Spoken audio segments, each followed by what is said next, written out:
So why don't we have our three guests come up? Can I get Tim and Mitch and Jim to pop on up? And go ahead and have a seat.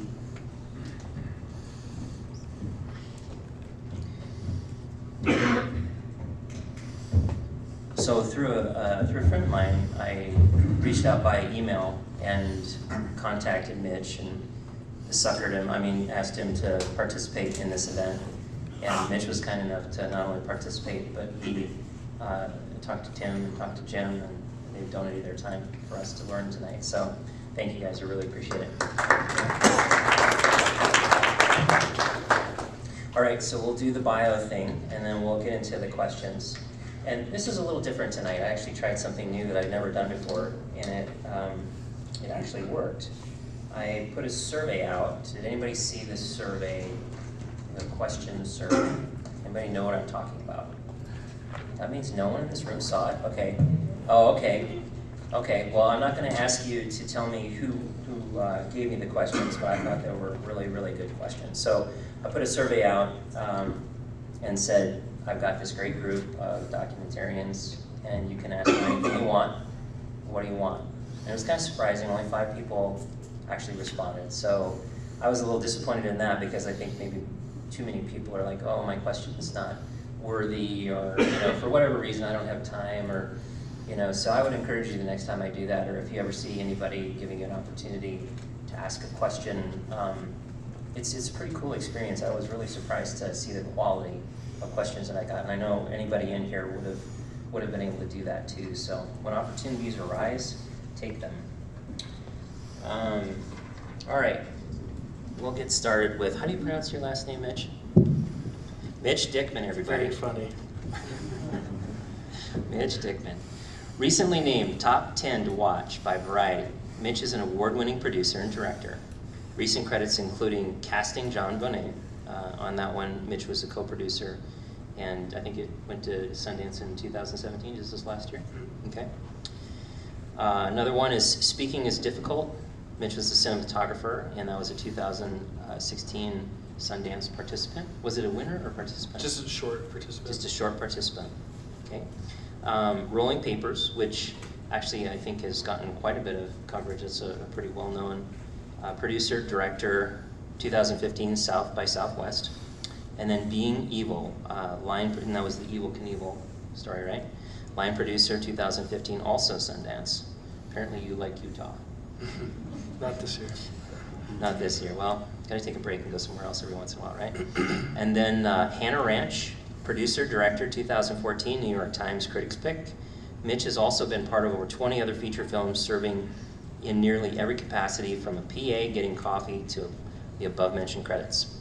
That, in conjunction with creating art in nearly every genre, film, television, commercial, theater, museum installations, nonprofit videos, and others, have provided the foundation to respond positively to a multitude of situations.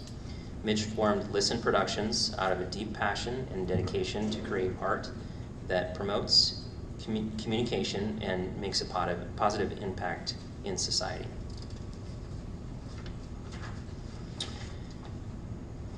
I'm just going to go down the line. So Tim is in the middle. Tim Kaminski is, I should have messed around with that in the beginning. Tim Kaminski is a producer, director, and editor of narrative and documentary films. Recent work includes the short narrative Mrs. Drake, directed by, is it Caitlin or Catlin? Caitlin Fitzgerald. Caitlin Fitzgerald. The feature documentary Rolling Papers by Mitch Dickman, I don't know who that guy is, and Jeff Orlowski's doc Chasing Coral. Tim is currently editing on 2 feature documentaries and also producing and directing a documentary about a small Alaskan town's uniquely laissez-faire approach to keep itself on the map. And then closest to me, we have Jim Havey. Jim is the founder and president of Havey Pro Cinema, a documentary film production company specializing in emotionally rich and uniquely powerful films that inspire a deeper understanding of stories that matter. From legacy films to preserve history and ideals to documentaries featuring the important people, places, and stories of the American West. Havey Pro Films make a special connection to hearts and minds at special events in theaters, online, and on television. Historical documentary credits include The Great Divide, Forging the West, Centennial State House, Colorado's Greatest Treasure, Denver Union Station, Portal to Progress, Molly Brown, Biography of a Changing Nation, Downtown Denver, Part of the Queen, Colfax Avenue, Main Street, Colorado, and the 5 states of Colorado. Havey Pro Honors for Excellence includes 2 Emmy Awards, 4 Emmy nominations, 10 Telly Awards, and numerous film festival selection and awards. Thank you guys for coming. So I'm going to kind of flip back and forth between the people that actually submitted questions online and the questions that I've got, and we'll also take group questions. Let me just check the time here. So we actually are pretty timely tonight.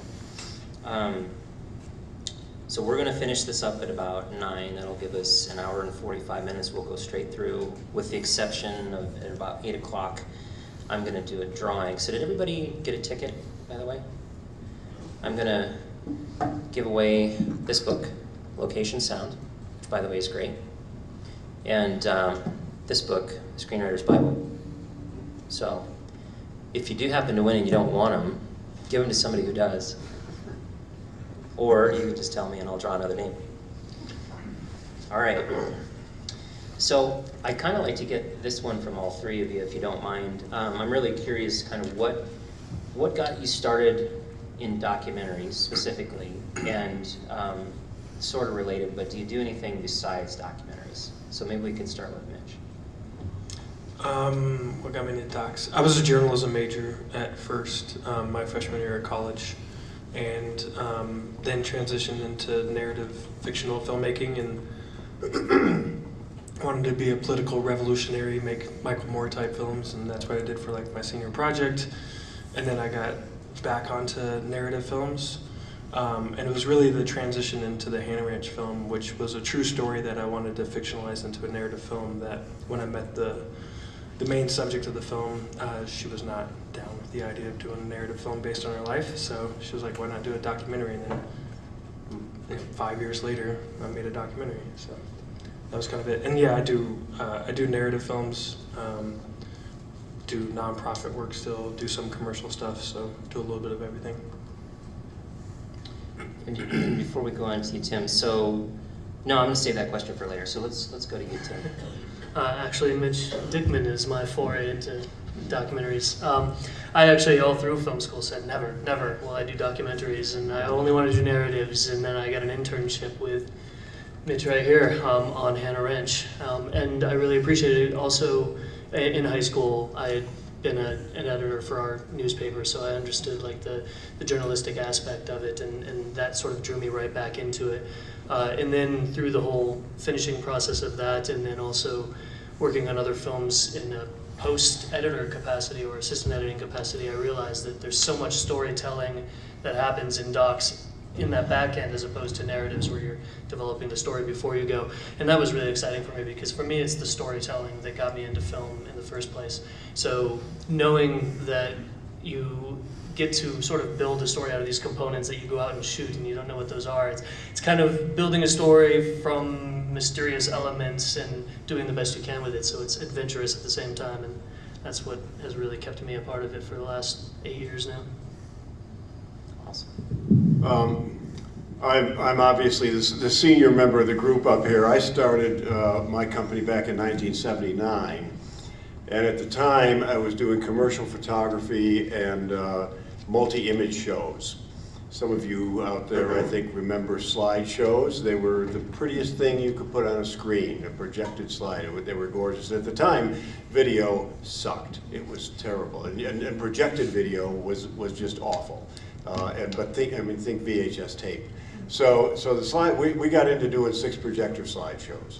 They were on a single screen, and then we would have somebody come in with a Betacam setup and shoot them off the screen just to have it that way. But most of the time we showed them originally in hotel ballrooms for fundraising events, or for documentaries. We did the Colfax documentary was originally a 6 projector slideshow.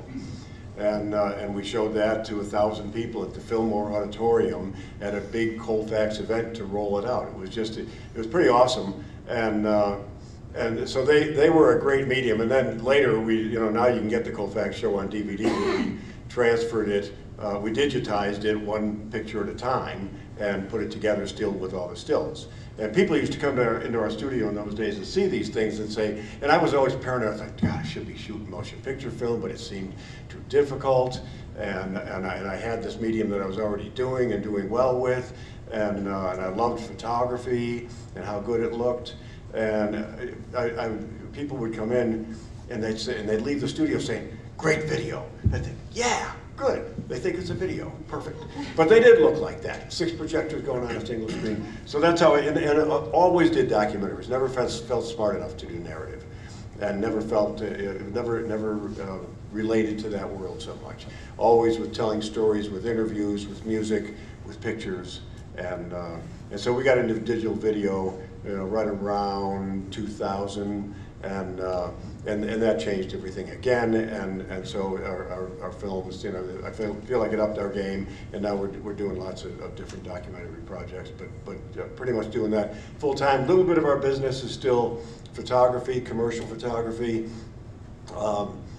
which is nice to help pay the bills, because those projects you turn faster. And you build them faster, and it's nice to keep some cash flow going that way, but pretty much 85% of what we do is documentary films.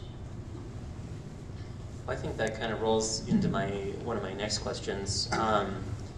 So, doing documentaries, is this something that you do all the time? I think, Mitch, you kind of alluded to there's a number of things that you do, and Jim, you were just talking about you've got the photography side of things, and so what's in your world, can you kind of describe how much of other stuff do you have to do in order to make documentaries, or are documentaries your full-time income and then you just have to fill in with other stuff? If you guys could all address that, that would be great. I do as little of everything else as possible. No, it's a weird time. I mean, I think what I'm learning now is juggling multiple projects. Like, we still do Hannah Ranch screenings, and that was 4.5 years ago. Rolling Papers is in the middle of a lawsuit with Netflix and our distributor that I'm on the phone with our lawyers for. So it's like these things last for a very, very long time, and then comfort zone is like we all want to have a camera in our hand and be out with real people and that kind of stuff, but it's like that's not the most of the work that we do. A lot of it's in development, establishing, finding stories, finding characters, talking to people, those kind of things. So it kind of, documentaries are pretty much all I do unless a narrative project comes along. Last year I shot 2 $1 million narratives at the same time, which was stupid, in the summer and into fall. And so I still have some of those projects to deal with, but I try to do as much documenting work as possible. I guess happen to do a lot of documentary work, but I like to work in all aspects of film, and I've, similar to Mitch's introduction, I've worked just about every job, from PA, location scouting, editing, producing, editing, or writing, directing. I've dabbled in all of those things, but for the past 4.5 years, I guess it's primarily been docs, though I do want to get back into narratives as I can. For me, it's just whatever stories interest me, I want to be a part of those if they exist, or I want to make them, and then when I want to make them, it just depends on what makes sense. If it's based on something real, might as well just make it on that real thing unless it's already past that point. And then at that point I may look at, do I want to make it a narrative and try and write a narrative out of this, or do I want to try and do something retrospectively on it? But I think docs make sense to me for so many stories that interest me. The more I listen to news, the more I hear about stories, the more I think, oh, I just need to jump on that, or I need to, mark that so that I get back to it and tell that real story. Because if you can tell the real story, it's so much more fascinating to know that's happening in real life, and you're capturing that and showing that in a engaging, entertaining manner. But narratives you get to get crazy and wild with, and I still like to do that from time to time as well. So that's on the horizon. Yeah, we've got about 4 films in development now, And there's always, the development process is something you have to keep going. You got to keep balls in the pipeline, and that to me is the toughest part. Raising money, going out and trying to sell your project. We've got a model where we pretty much get our films paid for up front, and not with investors, because I don't know, I don't know anybody who want to invest in a documentary film.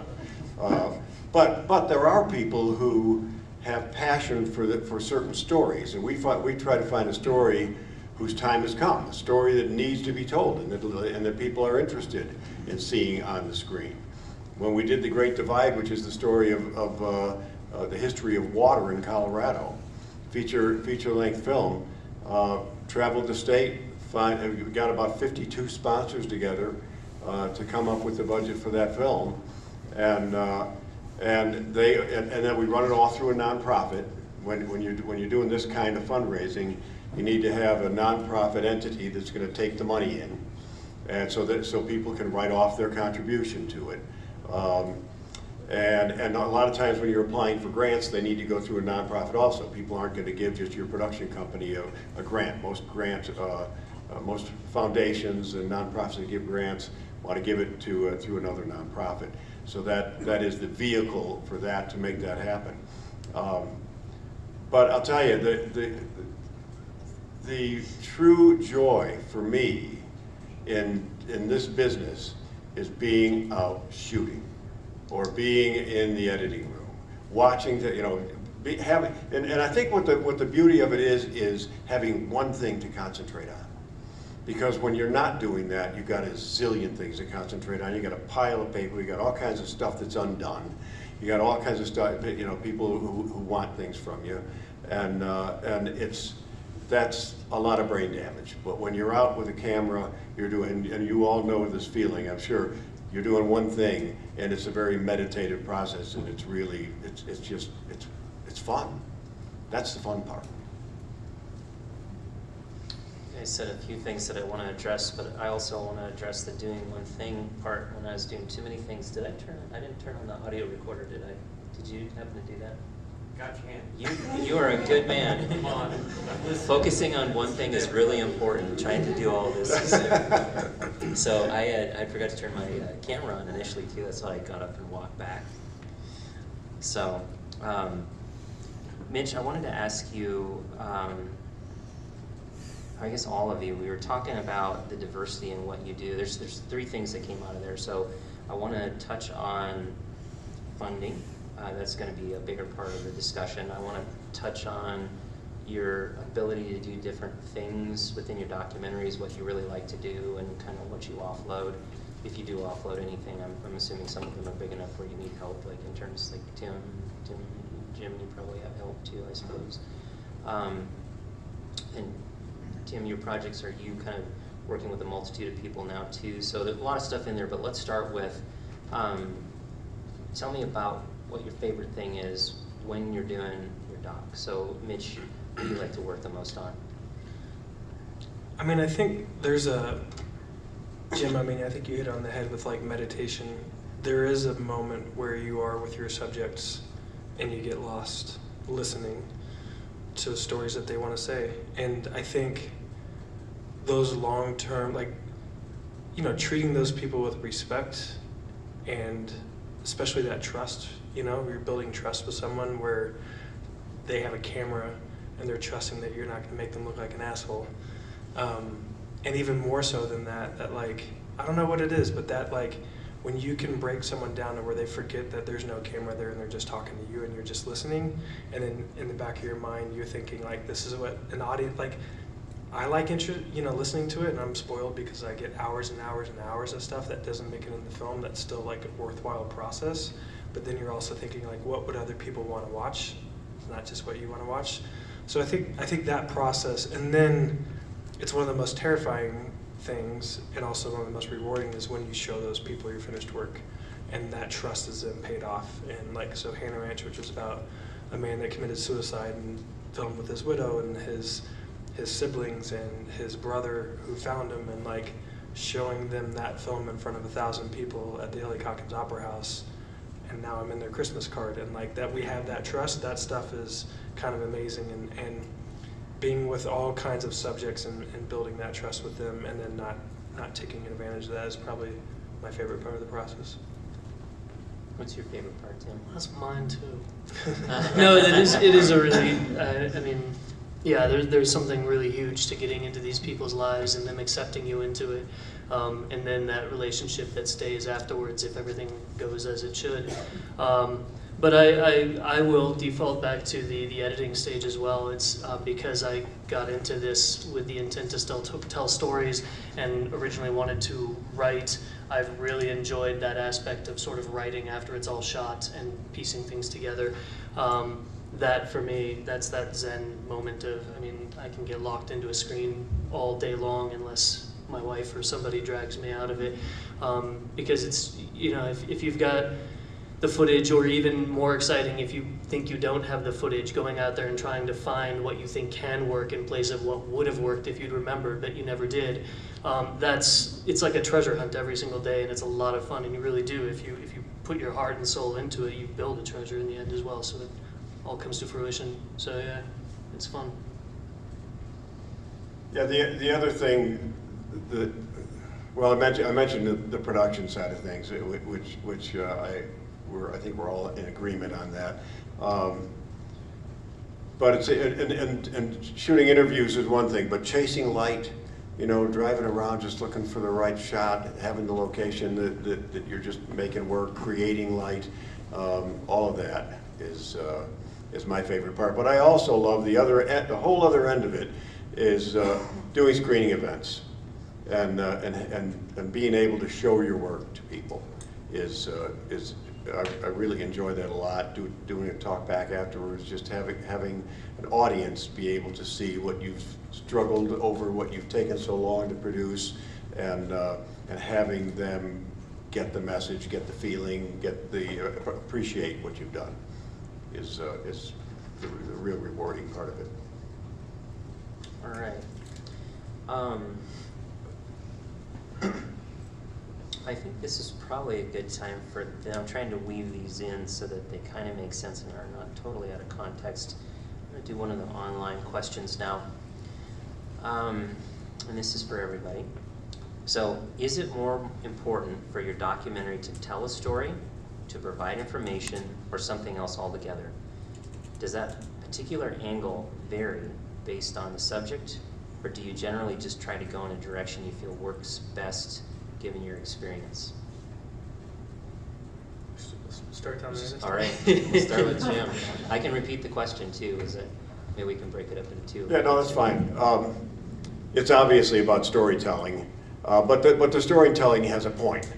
And for me, the point is always to create a feeling, to evoke emotion, to get people emotionally engaged in one way or another, whether it's anger, whether it's inspiration. In a lot of my films, I'm an inspiration nut. I really like to find the inspiration in stories and communicate that in a way that people can really relate to, and that gives them some value from what you're doing. We're all hungry for inspiration, and we love it when we get it. We chase after it, and we're hungry for excitement. We're hungry for emotion. I mean, why the hell do people ride roller coasters and jump out of airplanes and parachutes? But we can create that kind of connection on the screen, and so I look for stories that have that ability to give people an emotional connection. And I really feel like if you see a movie and you're not emotionally engaged in it, you leave the theaters saying, well, that wasn't very good. We're looking for that, and to me, that's the point of crafting a story that is worth it. Yeah, I agree. Story is certainly the thing I set out on. What that story is or might be sometimes is a question that changes throughout the process. The information comes along with it, and the information is in my opinion, mostly going to have to do with the inspirational human element of those things. It's all going to depend on the doc. Certainly, the one I'm finishing up right now is probably a little more heavily informational about a culture in India, whereas the stories that I set out to tell myself are typically things that inspired me through something I heard, and I want to know about the people that do this, and so I'm getting into why does somebody do this, or what propels them forward even though all odds are against them, or anything like that. So it's that type of human story that draws me in, and then the doc I'm producing up in Alaska is really, the whole shooting process there was, I thought that this might happen, but none of that happened. So then we lived there for 2 months at one point, and you just, like Mitch said, you get embedded into these people's lives, and we were embedded in a community. It started, we were walking around with a camera, and everybody's looking at you very suspiciously, but by the end, that's just an extension of your body, and everybody says hi to you, and you find that as that comfort happens, and as you uncover these stones and start finding this out, that your story that you maybe didn't expect is buried in there, or multiple aspects to a story that you thought you would tell just got that much more interesting. So story is certainly what I set out on. Information comes along. The something else, I think, comes with just your own creative mind, and I think that everybody puts their own something else into every project. That's your visual or your format or whatever. So. This is a really good question. I mean, these guys said everything right already, so I'll take a different one, which is like none of them matter, and all of them matter. I think I think keying in on who your audience is. I think there's an assumption that we're always talking about feature-length films up here, but like at the end of the day, it'd be great to only make features or shorts or whatever it is, but a lot of times you're taking a documentary skill set and using it for. I went to Switzerland with the governor, and that one was very much information-based, for them to raise money from Bloomberg Foundation to put in this apprenticeship model. So that one was very information heavy. Hannah Ranch was very story heavy because it all had happened, which is kind of the way I thought documentaries work, where like, oh, this story happened, now I'm gonna go tell it. So that was very much story and then characters, very little kind of information outside if you need some of it. And then Rolling Papers was like, it was weed and newspapers, and like we had to make it funny and entertaining. So I think entertainment is really important, and not knowing where your story is going to go. Like this was exact opposite. And I think listening to yourself as a filmmaker, of like there is no formula, and every project's going to be different based on who the audience is, what the subject matter is, and what those things are. But like you can make an argument that each one of those things is the most important, and at the end of the day, none of them are important if it's not entertaining. No one cares about your story or your characters or the information if they're not entertained and laugh and emotion and all those type of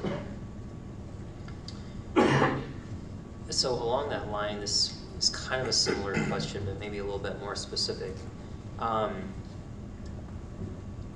gonna put these together. At least for me, they're similar. So how do you come up with your ideas for your documentaries? And then how do you actually plan out a documentary? So I'll just tell you my limited idea of what this is. I see maybe a couple different things. You either outline it, this is generally how it's going to go, and then you find out that it's either that way or it's different than what you had expected. Or I guess I'm wondering, how much can you actually plan out a documentary? Is it very planned out, not planned out at all, and you just go and you have this passion project and you get a bunch of footage and you figure out the story then?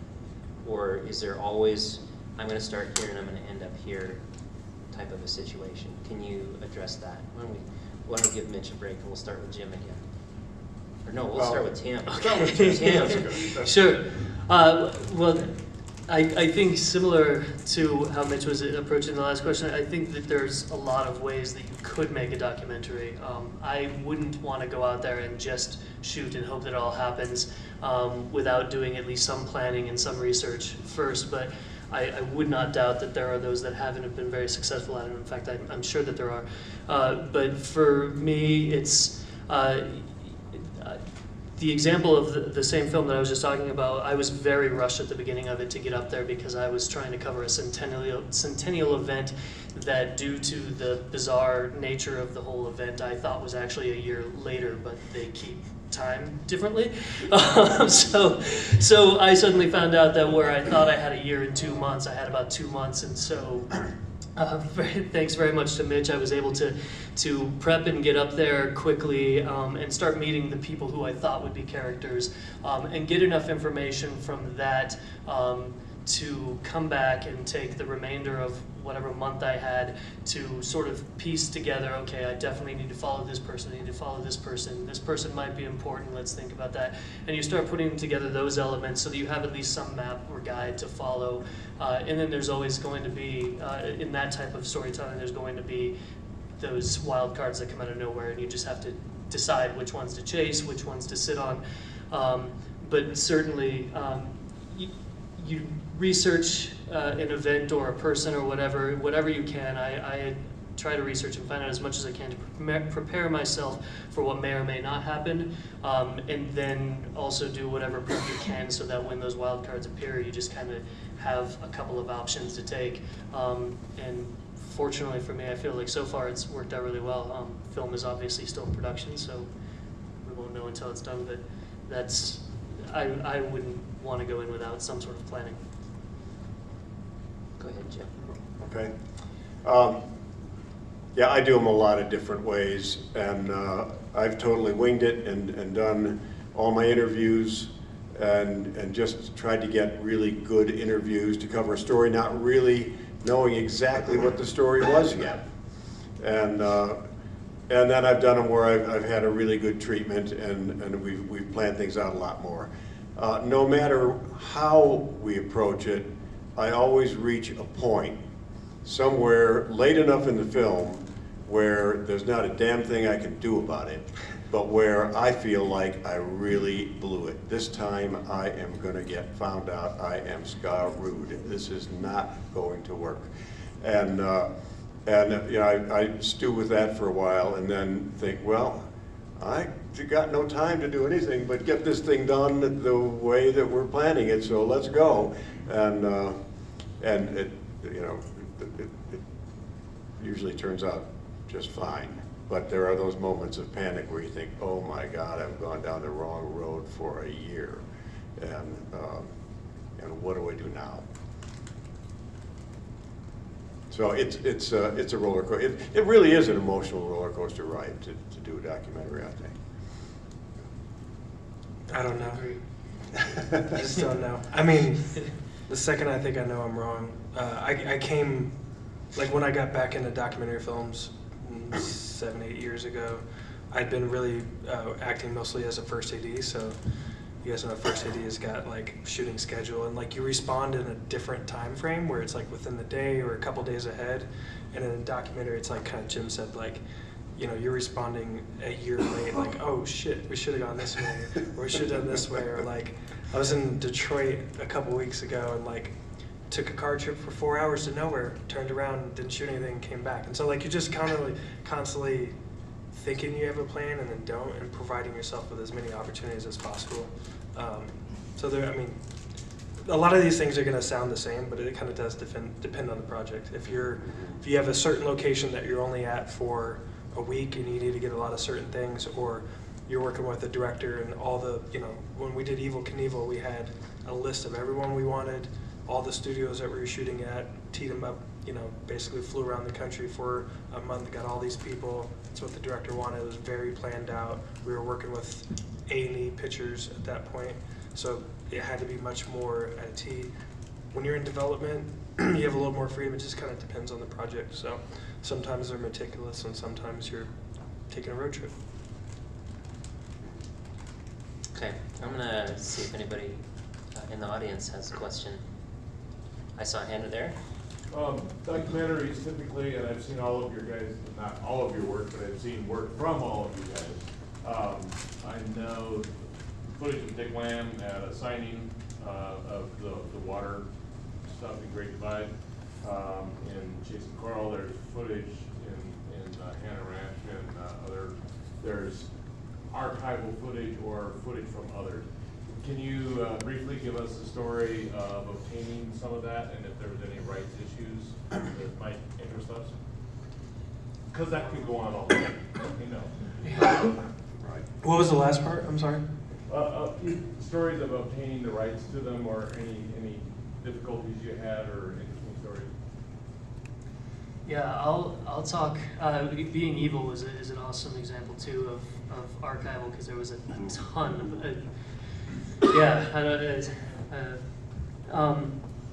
of well, fair use is a huge friend of documentarians, I think, and the ideas behind that are more where can you get the best looking archival footage without having to pay for it, you know, and in this era I think that's probably a lot easier.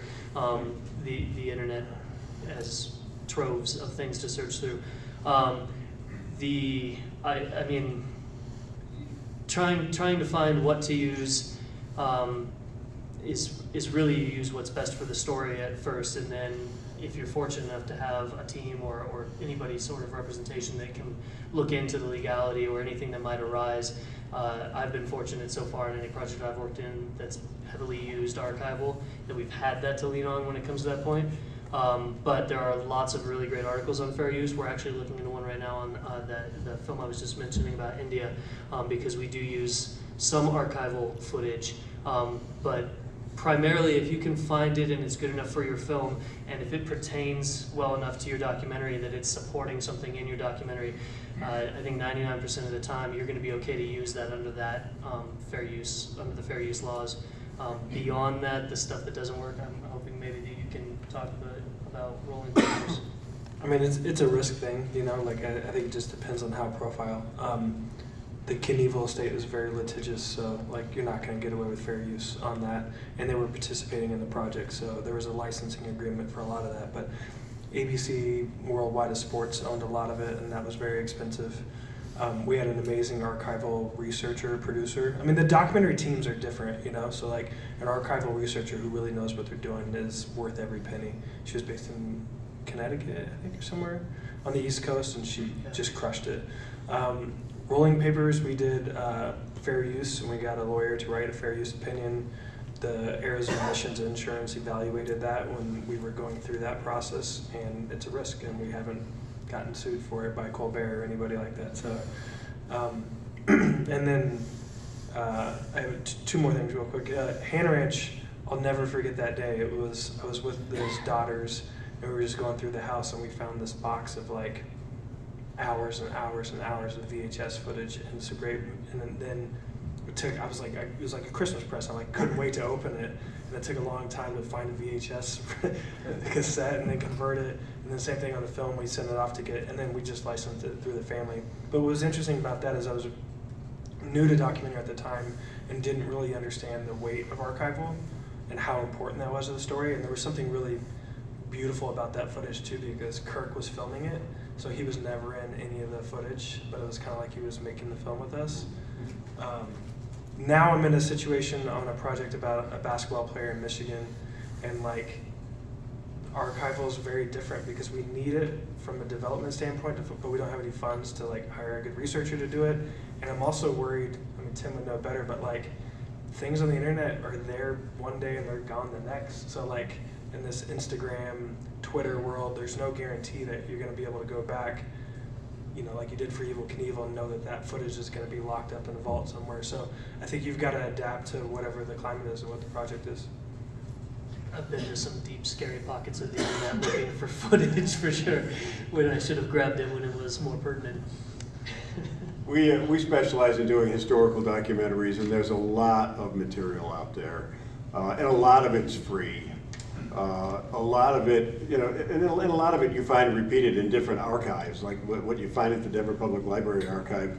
You can it's the same stuff in History Colorado's archive, and maybe the same stuff in some little local historical society's archive, and everybody says, well, you got to pay us for it, and I think that that's fair. The people who make it accessible to their archives do deserve to have, they have costs and they deserve to have a fee for it. DPL is very easy to work with, the library, and they've got a great archive. Beyond that, for historical resources, there's a wealth of archives. I mean, the Library of Congress, I'm sure a lot of you know about, and most of that is copyright free. You can use it any way you want. There's film footage, there's a lot of stills. There's wonderful footage through that. And then there's a ton of others. The fees that are charged for use on the kind of material that we're using is not that exorbitant, and we just pay them and have licenses for excuse me, for the images. And I love working with our archival materials because, especially in stills, and in motion picture film to some extent, because you can make it lots better. Even the lousy VHS tape, I'm sure that they've made that a lot better in Hannah Ranch than what it really looked like. So there's a lot of things that you can do to make it better, and with stills, with Photoshop, and cutting things apart so you can make them three-dimensional. There's lots of tricks that you see all the time that just bring these things to life, and it's wonderful. You don't have to worry about all the scratches on it anymore. You don't have to worry that half the picture's gone. You can recreate things in Photoshop and make things work and bring new life to these old images. And I love doing that. Have you guys ever used like History Colorado? Does that? Mm-hmm. I was looking at a project, and I thought I would have to go to this particular town in Colorado, but all of the archival stuff is actually at the History Colorado location. Sure. So. And a lot of people leave their collection to the Denver Public Library or History Colorado, and History Colorado is a little bit more formal and difficult to deal with. I have found, but they've got a great archive, and it's well worth going to. You'll find some things there that you won't find anywhere else. So it's another great resource. Let's do another question. So I think Jim alluded to kind of being found out, but speak to truth and objectivity. And I know it's early for this one, but you know, so many things can just go off the rails in documentaries so quickly. A question can turn into something else in a direction that you never thought that you would go. But speaking to truth and objectivity, for the sake of entertainment, where do you guys, where's the sliding scale for you guys? You're saying right? It's all you.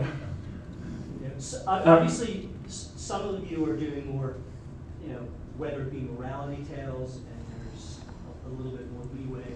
Sure. And some, Jim's doing more history-related, stuff. But objectivity, subjectivity, and where do you decide we're going to let that slide?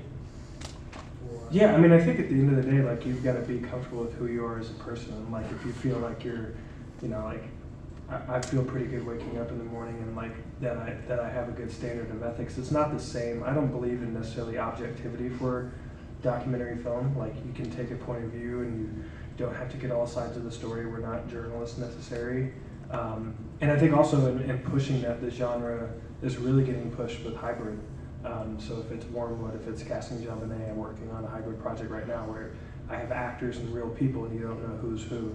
And I think that, like, if that gets to a bigger truth and a bigger story and you're not being an asshole and taking advantage of other people, then I think that's, it is an art at the end of the day, and it is cinema, and it kind of goes through that. But then, like, you've got to look at those real people, after, and show them that, or ask them to agree to work with you again. And if you take advantage of that, or take advantage of the people you're working with within your team, then I think that, like, that's going to be a hard thing to keep moving forward with, and at some point it's going to bite you in the ass in a really hard way.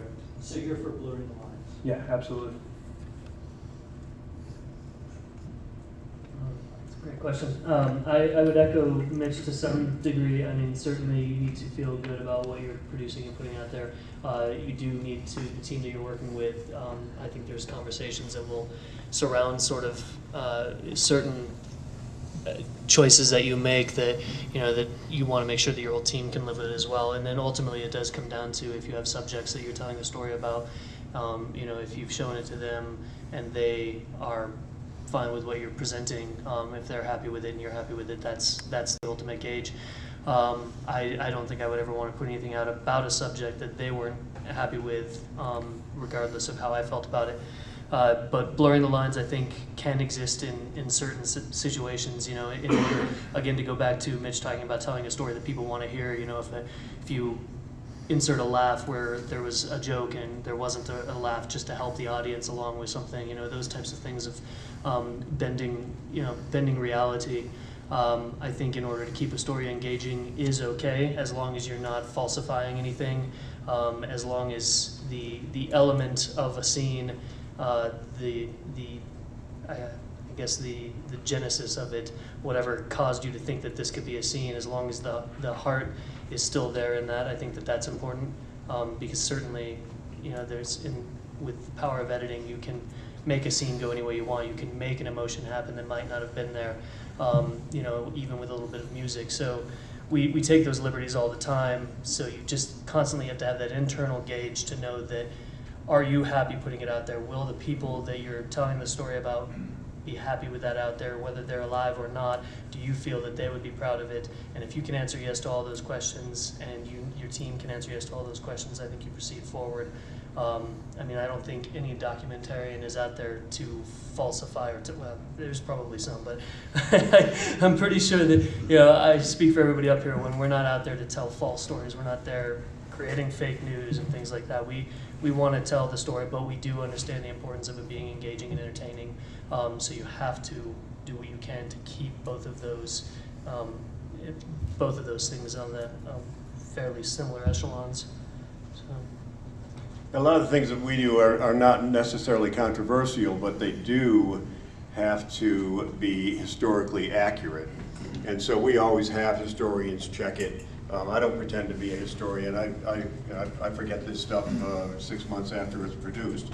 And people really who study history all the time and who teach history all the time are always attached to our projects. In the Great Divide, that was a project that was controversial. People really wondered what our agenda was. Was this an activist film about water in Colorado? Did we have a point of view about it? And we didn't. What we wanted to do was to tell the story in a well-rounded way that gave people a broader breadth of knowledge about water in Colorado in terms of seeing all sides of the issue. And I'm sure we didn't cover all sides, but what we did, we had to convince our funders on the front end that we weren't taking a point of view and we weren't looking to make anybody look bad. And so what we did was established a 27-member advisory council of water experts around the state who helped to advise us and to keep things on track. And I didn't have a problem with that at all. We weren't, I love activist films that go along with my point of view. And I can rah-rah and all that. And think, yes, darn it, I'm going to get these bastards. But that's not what we want to do is tell films that broaden people's knowledge, and there's a role for activist film, but what our commitment is to do things that really help to broaden knowledge and make for more informed conversation. Is it okay to ask a question back? Yeah. I'm interested in your or anybody else's, viewpoint in the audience that this is a documentary panel, and like what your thoughts are on that same question on truth and objectivity. I've lensed enough projects personally that, as extremely people say, where the lines are blurred. Now, hybrid is a great way of discussing. There's information.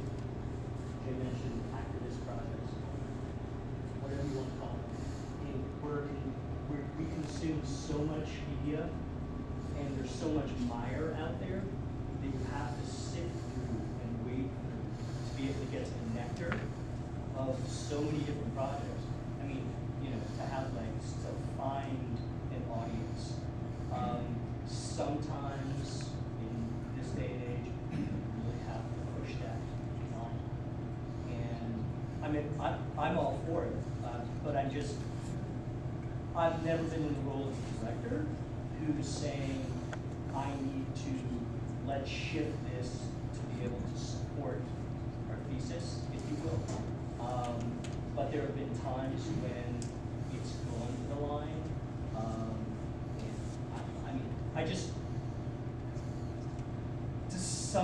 it's, to some degree, it's a big lie because, you know, the direction that you want to take is you decide the footage, you decide the audio cue, you decide whatever it is in terms of fostering what is it that you want to say, you push it in that direction. So that really came, you know, I'm going to hear from you guys about, you know, your thoughts about it.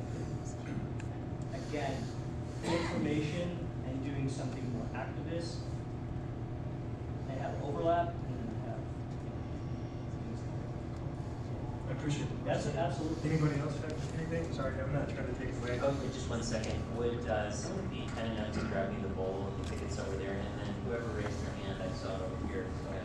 Yeah, I'm involved in 2 potential lawsuits working on with documentary films. One on Volkswagen and Porsche. During World War II, they used slave labor to build. Another one is a documentary on Sand Creek. Everyone calls it the Sand Creek Massacre. It was not a massacre. It was a battle. The Cheyenne and the Arapaho fought bravely. The battle took place over 20 miles. But all the documentaries that have been made the last 20, 30 years on Sand Creek, I'm just going to say it, it's poor Indians. Let me tell you what, when you talk to the elders of the tribes, they don't even like the word massacre. It was a battle. The Sand Creek battle, 19 Colorado troops were killed in it. That's the number 5 battle in Native American Indian warfare, that they killed that many U.S. troops. The Little Bighorn was number 1. I guess what I'm getting at is, I work with a group of historians. We're currently being sued by 2 different groups for money for the documentaries because we have the truth. And the filmmakers are suing us because we've got the truth. Volkswagen and Porsche used Czech, Russian, Jew, and Italian, and Romanian slave labor to build all their cars. Well, of course, we're up against 2 of the largest car companies in the world, Volkswagen and Porsche. And filmmakers, we presented them the gospel, the truth, documentation. We have 2 Polish workers. One lives in Gdansk, the other one lives in Lublin, Poland, that worked at the plants. And the thing with Sand Creek, and it's like this group of 9 historians I work with, it's like, geez, did we guess 2 bad projects here that we're being sued? Because we've got the truth. And if anyone's ever seen anything on Sand Creek, the battle in Sand Creek, when Colorado, Ben Nyhorst Campbell, they purchased the land, for example, the land that was purchased by the state is not even on the battle site. So the state spends all this money, and I guess we go to a documentary and we tell them the truth. This is the truth, and we're told to shut up. So there must be a question in here somewhere, right? What's the question? I guess what the question is, we're talking about, as we brought up, the question of truth and objectivity. We've presented documentation, reminders to the producers and directors, and they're more or less saying, okay, you guys need to follow and kowtow to what has been said in the past, the way all other filmmakers have made their films. And we're not willing enough on it, but yet we're the ones that are getting sued for providing the actual historical research. So I guess as film, back to the objectivity, and I know you talked about blurring the lines. I mean, and we're trying to be passive or kumbaya to the audience. I mean, isn't there, at the end of the day, I know we all got to look ourselves in the mirror. Truth, folks, is truth. It's not an interpretation. It's not your vision of truth. So back to you guys. What is truth in a documentary? Let's say that sounds like a good movie telling the other side of that. And there's nothing stopping you from telling your side of the story and getting it out to a broader audience. It's not your side, though. I'm the professional historian that you hate. Okay? It's not your truth. It's what it's what the actual evidence shows. When you go back and you look at all of the records from the time, you do your full, thorough research, there are a lot of films out there where the lines are blurred, people are, and it confuses people, and it is fake news. It is fake documentation. It's not real. So the question is, you're saying, go ahead, blur the hell out of it. You're saying, I follow historians. I am a historian. What is it that is, Yeah, where are what is a documentary? Yeah. Are you following along? Well, and historians don't always documenting agree, what that's actually true. happens? Yeah, Are you historians following, don't no, always hold agree. on, let me finish. Yeah. Are you following along and documenting what happens when it's really happening? Or are you setting up a fake situation where you've brought in crowds and you're bringing actors in, and you're putting people in a situation where you're creating falsehood? That's fiction. I also have a degree in English Lit. That's fiction. It's not documentary, that's fiction. Yeah, that's why I said I mean, like, I think that's why there's a genre of hybrid right now. You know, that is, the audiences are pretty savvy and they know what they're getting into, and I don't know that everyone necessarily gets quite upset and thinking that like everything I'm getting is truth, and if that's not the truth that I have, then you know there's a lawsuit in place. So I think that's when I said the lines are being blurred. I think it depends on the artistic take on the project. I'm not saying that as documentary filmmakers the goal is to blur lines and then do whatever it takes to get your point of view or agenda across. I think that it just depends on what the film is. So that's what I'm saying by blurring the lines. Like, there is a new format of hybrid. You watch a film that's a narrative, you say take that as fiction, you don't carry any of the untruths that are in that. And the documentary film is beholden to another set of standards, and then there's something in the middle, which is hybrid. And so if you see Errol Morris's Wormwood on Netflix right now, which is, you know, I think a very entertaining film that's informative and uses actors to do recreations that aren't like forensic files or whatever it might be, you know. So I think that we're just pushing the boundary from the art form, because you could also argue that at the end of the day, documentary film is an art. It's not necessarily a truth.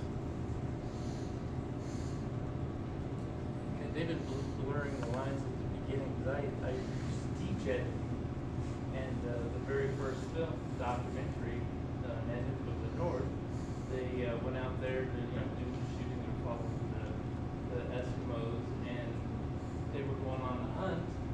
The Eskimo grabbed a gun, and the producer said, no, the harpoon would be more realistic. But even though they had access to the gun, but they wanted to show it as a period piece of time, to represent the time, so they were totally Or everything Curtis did was set up. Yeah, well, they had the igloo scene, and cameras at the time were huge. How do you get a camera into an igloo? So it was a convertible igloo. It had no top on it, so they could do the open shelter and stuff like that. So, and that was the first documentary.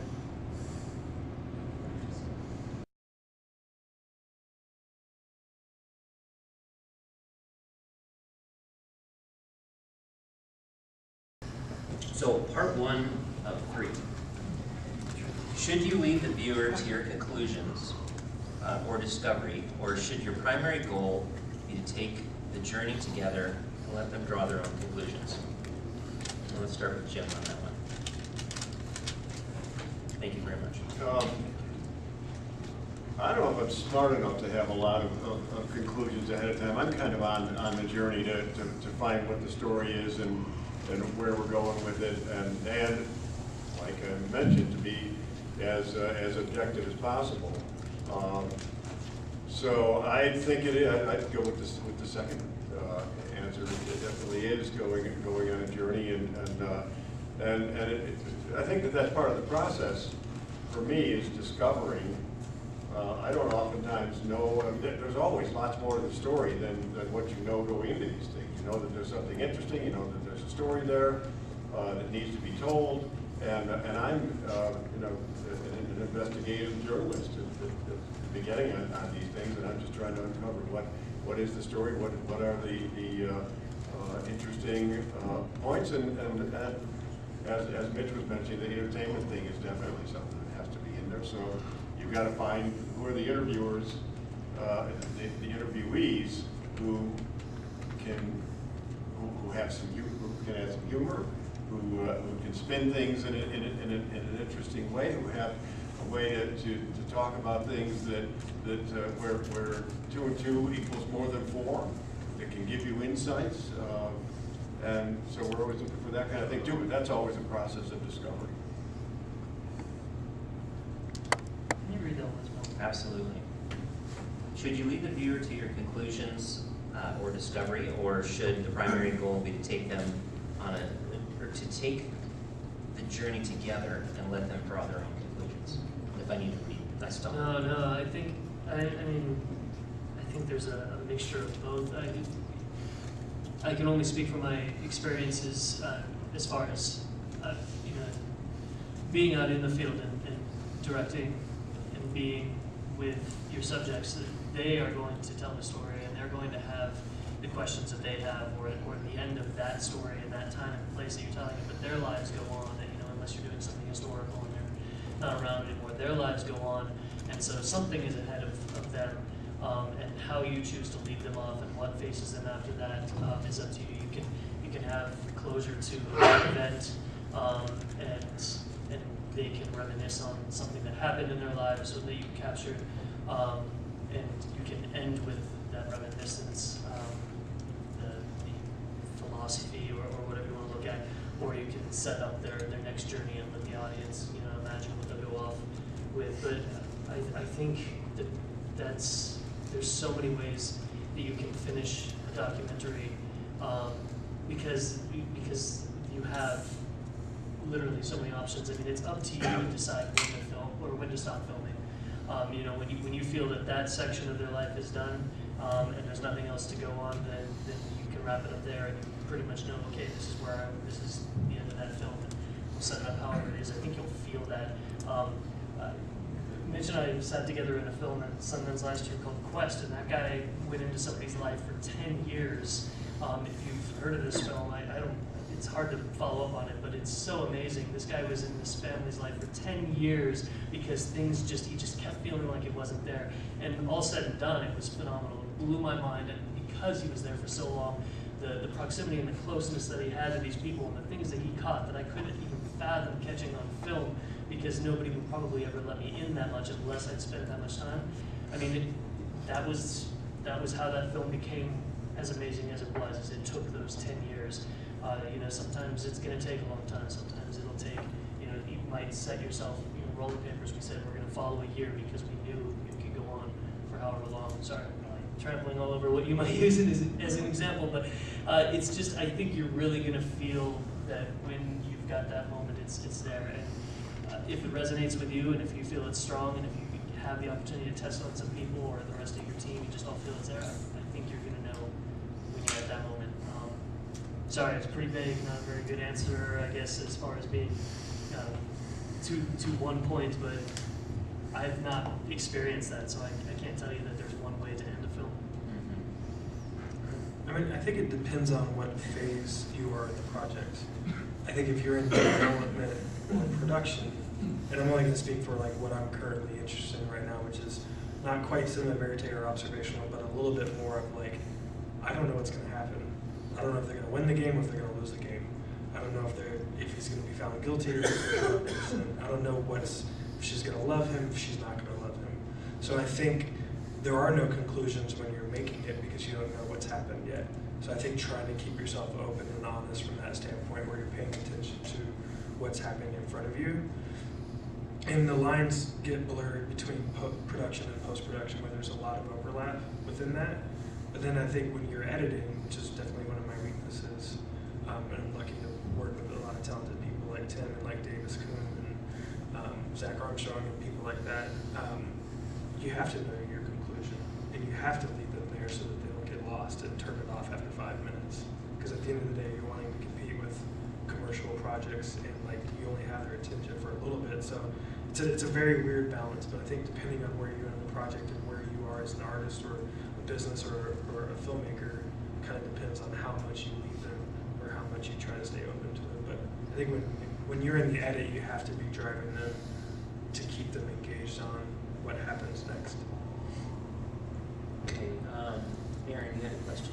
Let's go to the question. Okay, this is about when you're in the process, when you're close to being finished, and you want to take the film back to the community where you shot it, and say you do some test screenings for them. I'm interested in to what degree you allow that community's feedback to influence your edit. Because I can imagine situations where they've given you all this access and you have all this trust with them,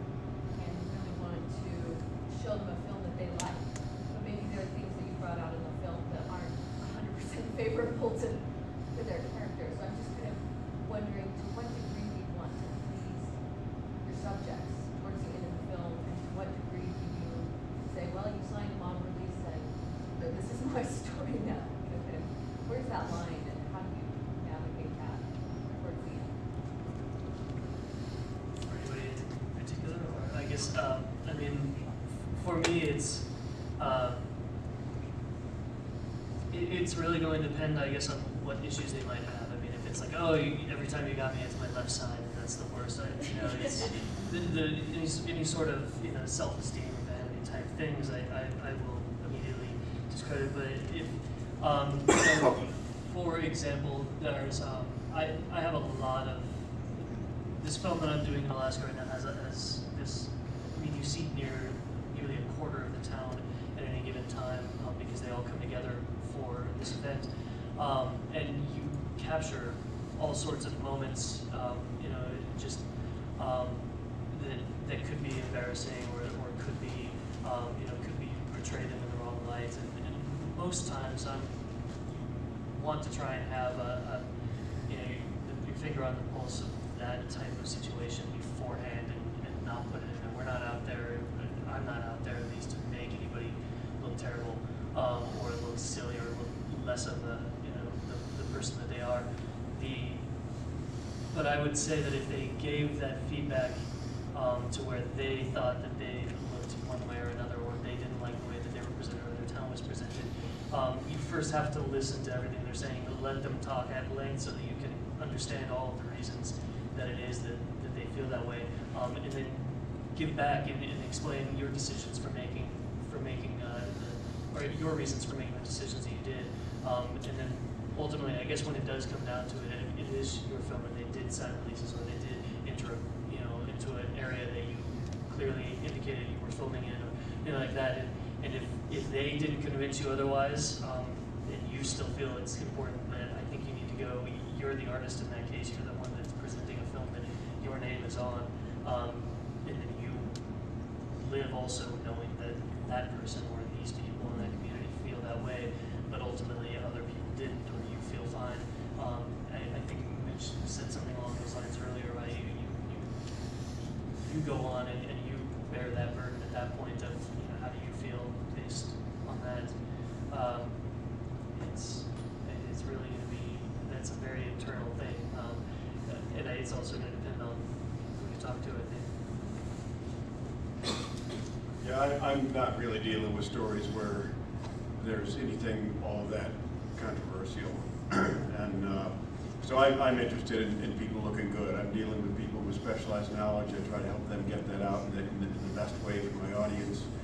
And so I definitely want them to look good. And when we do, we don't do test screenings for, usually the people who are in the film see it at the premiere.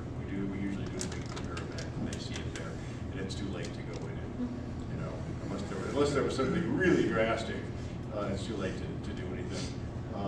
Back in the old multi-image days with the slideshows, there were a lot of times where I would see the show all the way through for my first time, the same time that my audience would see.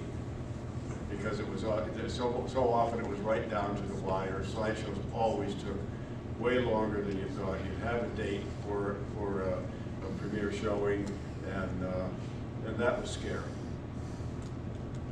But that's why I don't have any hair. I mean, it's a judgment call, but it's also a business decision. Like, if you sound mix and color correct and show someone, and then you want to make changes, you have to undo all that. So, like, I think that's and where you are in your process. I'm not. I mean, taking it to the community that it's about.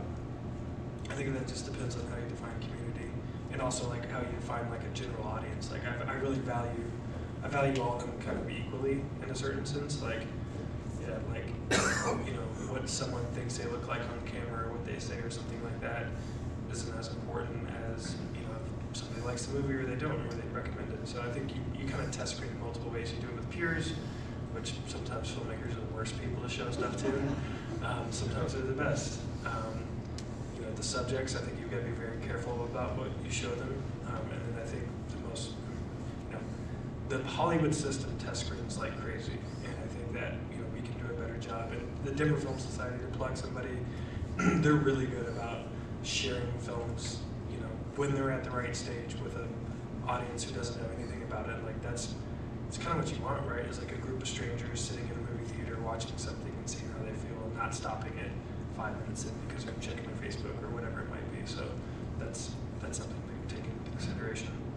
I would add that you really got to take people's opinions with a grain of salt, because you're gonna, when you ask people, tell me what you think of this, you're inviting. You almost have a situation where they feel like they need to give you some feedback, or they look like they weren't paying attention. So you've got to take it with a grain of salt.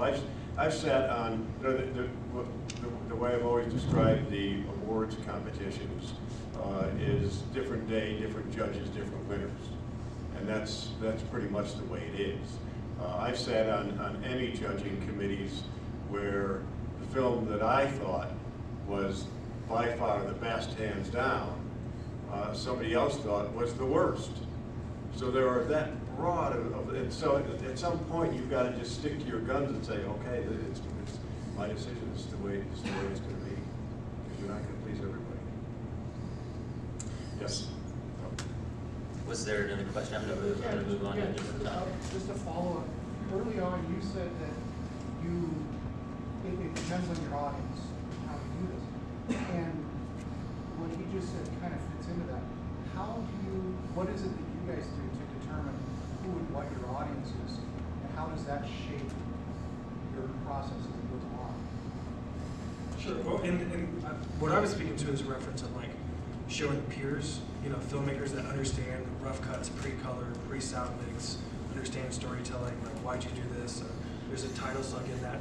I'm just explaining my question. The second one is like the audience and the people that are in the film. And the third one is your general audience, which you do need to identify with producers, with help, with a publicist, with the sales team, and those type of things. And, like that's not necessarily my strength. I'm not like I'm making this for 18 to 45-year-old women who like X. That's not how I approach films. I find what's ultimately interesting for me, or actually even right now, what I find a lot is that I get approached with things I'm like, that's a terrible idea. I don't find that interesting at all.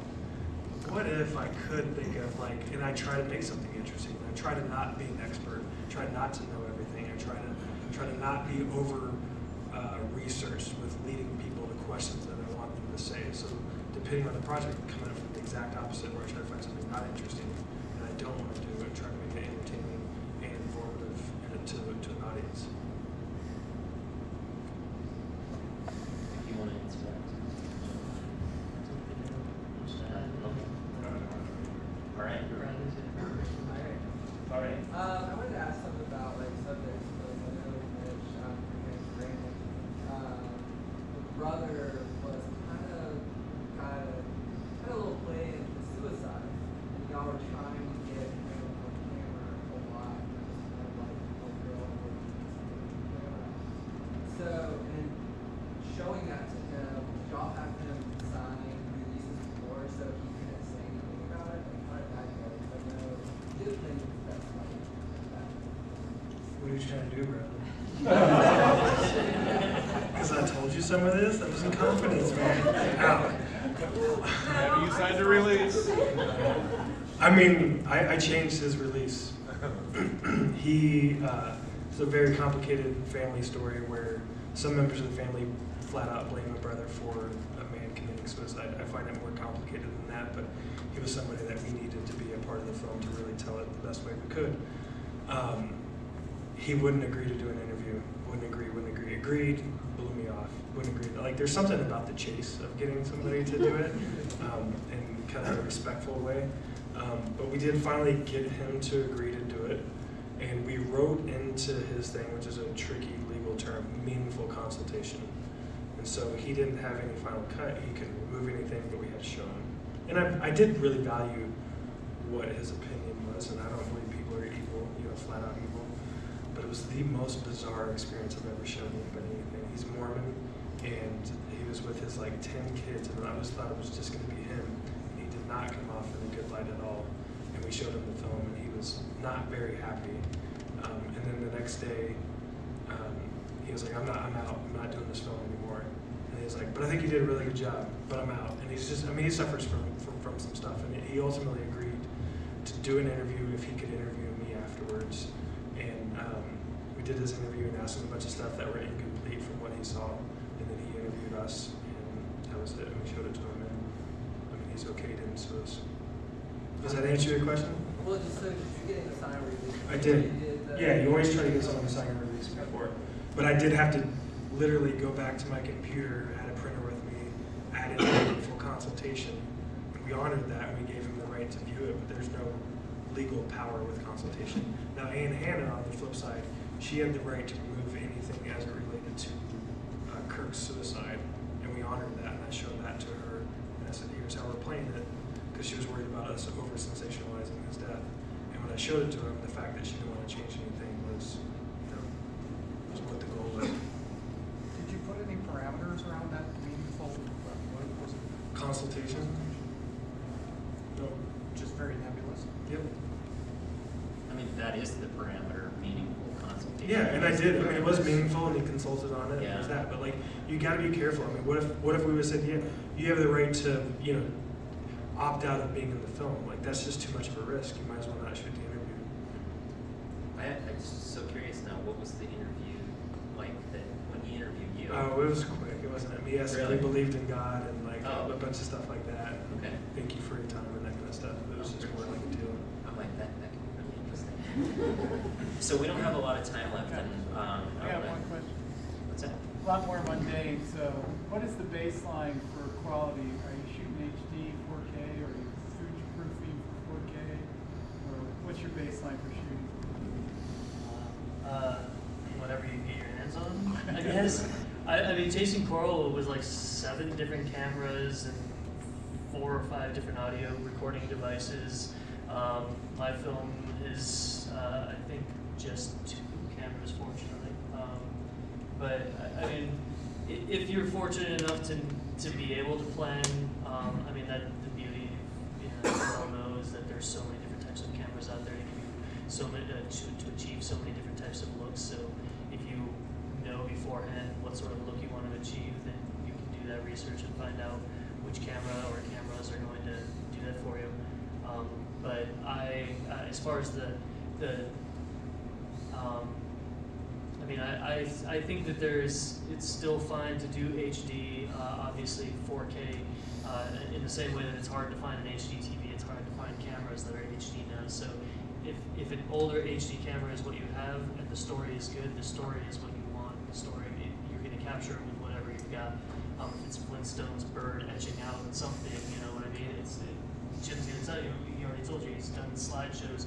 You tell the story, it doesn't matter, I think, whether it's HD or VHS or whatever. You mentioned Zach Armstrong. Zach Armstrong especially on VHS, and I want to do the same thing. When I was a kid, I shot on VHS-C camcorders, edited in your camera, and shot these films. And, it was all about that story. So I'll watch anything if it's got a great story. Mostly digital acquisition.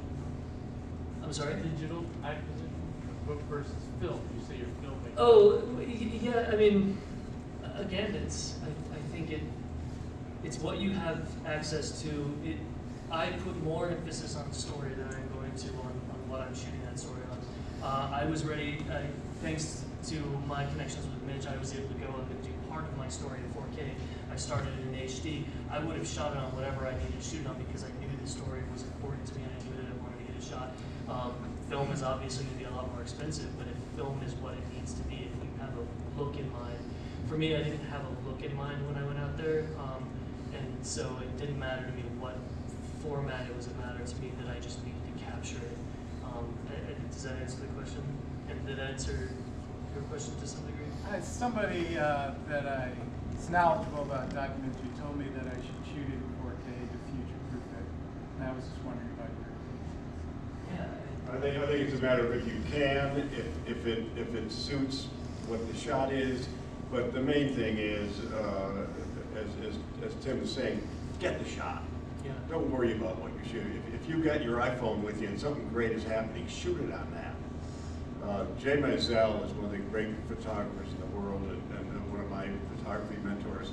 And Jay used to say, don't worry about how much you push the film, what the ISO is, what kind of lens you have. Don't worry about it. In fact, he wrote a whole book called "It's Not About the F-Stop."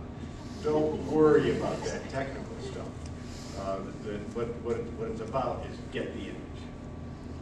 You can always up-res. I mean, to future-proof and depending on what you're delivering to, you know, if you're projecting, you know, 2K DCP, it'd be nice to start with 4K and come down. I mean, like, we can nerd out for a little bit, but like, you know, Netflix wants 4K.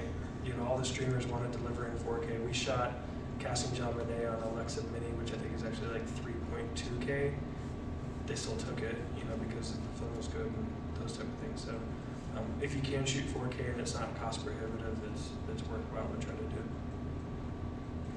I think I've even seen, I was going to bring up the Netflix thing and ask you about that. I've seen a web page where Netflix actually has a list of cameras that they prefer, maybe require you use is a better word, but they actually, like, if you are going to shoot for a particular end in mind, I'm going to distribute to Netflix, not like everybody knows that, but you can actually go and see, and I think everything you said, everybody's kind of looking for 4K, but, you know, I don't want to say that and take away from the story. So let's say that you shot something on 1080, can you change the resolution to give them a 4K product and still have a viable product, because you're going to, you know, blow it up quite a bit, 4 times its original size if it's HD, right? How does that work? You ever run into that? Yeah. Go for it. Well, I mean, with something didn't go to 4K. I was just thinking. Sorry, I'm driving myself in here. You can up-res it in a variety of different ways. You know, there was Teranex saying now After Effects can do just as good a job, in my opinion, of up-resing footage. We did a lot of up-resing footage for Being Evil because we had so much archival, and sometimes all you can get your hands on is something that's very small and low res, and you do what you can with it. And again, it comes down to if it tells the story. I think that up-resing that footage, you know, if Netflix wants something that's 4K and you shot it in HD, but if that story is good enough, you're going to do the best you can to up-res it. They're going to want it because the story is great. We do it for stories. We don't do it for 4K. We don't do it for 8K. We don't, you know, you do it for the story. And you're going to, if you like I say, if you have the opportunity to shoot 4K or anything at the beginning, then great. But if you don't, but you know that it's important, get out there and shoot it. Continue to work towards getting the best quality camera you can, best quality footage that you can, but don't let something go away because you didn't have 4K or 8K. You can do whatever it takes to, you know, make that footage the best that you can. But if it's something that's crucial, if you miss something that you could have captured no matter what the format did, the film may fall apart because you didn't have, you know, a week's worth of footage you just were looking for a camera that was better. So I think the point is, if I'm hearing you correctly, is never worry about what the deliverable is when you have a chance to get a good shot, or you have a chance to get a good, you know, whatever you got, iPhone, 1080, don't worry about it. You can always figure out a way to up-res it if it's good enough quality. It's going to be, you just need to get the story, you need to get the piece. And if you worry about your camera, you're going to miss out on opportunities. Right, but I would say audio. Like, it's always under, grab that audio book and steal it from them. Yeah. Yeah, that is. But I mean, like, that's the one thing that it's hard to up-convert audio. And, like, that's the one of the things that's really going to drive your story. So at the end of the day, like, when you get the shot, and sometimes you can do the thing of, like, you can get away with it in documentaries where you're, like, capturing something in the moment, you subtitle it, you know, so that someone can understand it. But you can only get away with that for so long. Like, you'll get, like, oh, we caught this in the moment, and you can subtitle it to make it look like that, or to reinforce what someone said that you couldn't hear. But, like, man, I invest in good audio equipment more so than camera. Which is the reason we have these microphones running into our recorder tonight. So I wanted to get into distribution a little bit, and we had kind of touched on some of the money issues earlier, but I don't have the slightest clue how documentary distribution works. So some of the questions that I had is, you know, do you have a deal prior to actually making the doc? In other words, do you get funded before you make something, and somebody comes to the pile of money and says, I want to make this, and you go do it? Another question is, do you make the doc, then look for the deal?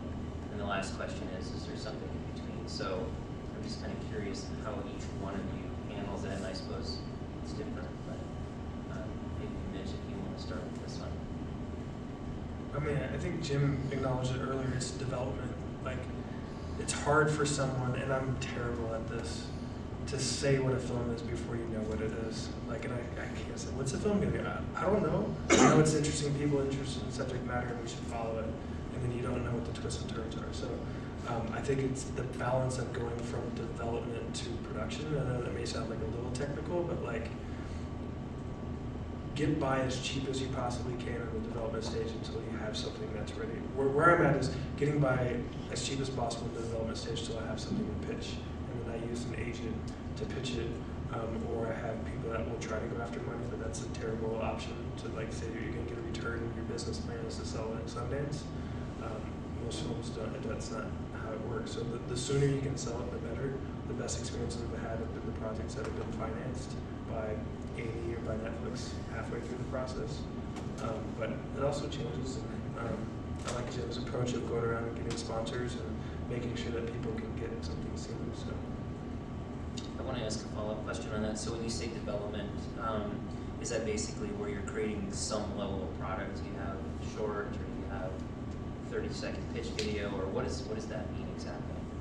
yeah, I mean, I think it is that. It depends, like decks and sizzles or teasers or whatever you want to call it, or an amazing like clip that makes someone want to watch a movie. Like, I mean, that's whatever, when you feel like you have a movie that you're like, okay, here's what I have from a video standpoint, here's what I have from a written material standpoint, here's what I have from a like, you know, package.